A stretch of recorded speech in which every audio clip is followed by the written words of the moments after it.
Bonjour, aujourd'hui je ne vais pas vous présenter une fleur parce que je suis allée me promener et le long des routes j'ai trouvé beaucoup de pissenlits. Alors les fleurs sont fanées, nous sommes fin avril, les fleurs sont fanées, mais il reste le plus important pour nous, c'est-à-dire les feuilles et les racines. Alors, il faut savoir que le pissenlit est une plante qui est excellente pour le foie.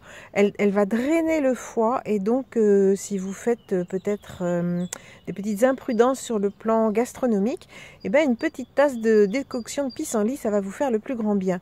Donc, pour faire ça, la racine, il faut, voilà, vous l'arrachez complètement, vous voyez, c'est ce qu'on appelle une racine pivotante, c'est-à-dire qu'elle descend très profondément dans le sol. Donc vous l'arrachez bien, la racine, vous séparez la racine des feuilles, les feuilles, vous les lavez et vous les mangez en salade, c'est un petit peu amer, ça a un peu un goût de roquette, mais c'est très bon, peut-être mélangé à d'autres feuilles un peu plus sucrées. La racine, vous allez la découper en petits tronçons, regardez, que j'ai mis dans ce petit panier. J'ai plein de petits paniers comme ça, c'est des paniers à fraises et je m'en sers pour faire sécher tout ce que je veux faire sécher. Voilà, donc là, vous avez les petits bouts de racines de pissenlit. Donc toute cette racine, on va la débiter en petits bouts.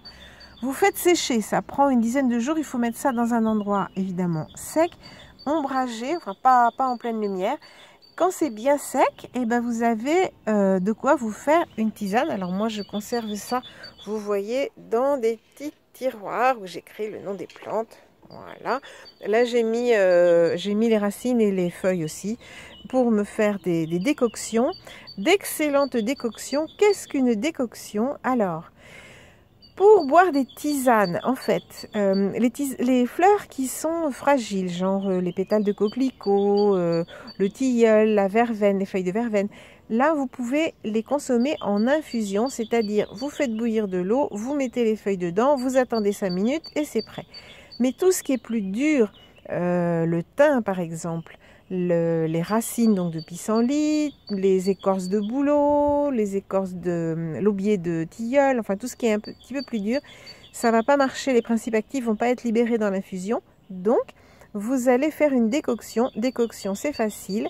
Vous prenez une casserole, vous mettez de l'eau dedans, filtrée si possible. Vous mettez vos plantes dans l'eau froide, vous portez à ébullition, vous attendez 2-3 minutes que ça bout. Ensuite, vous éteignez le feu, vous attendez 5 à 10 minutes et là, vous avez votre tisane que vous pouvez boire chaude ou froide, mettre dans une bouteille, consommer toute la journée, etc. Voilà. Ben, écoutez, je vous souhaite une très bonne journée. Allez à la recherche des pissenlits. Vous pouvez en trouver partout. Je pense que vous pouvez même en trouver en ville. Voilà. Et surtout, ça coûte 0. À bientôt.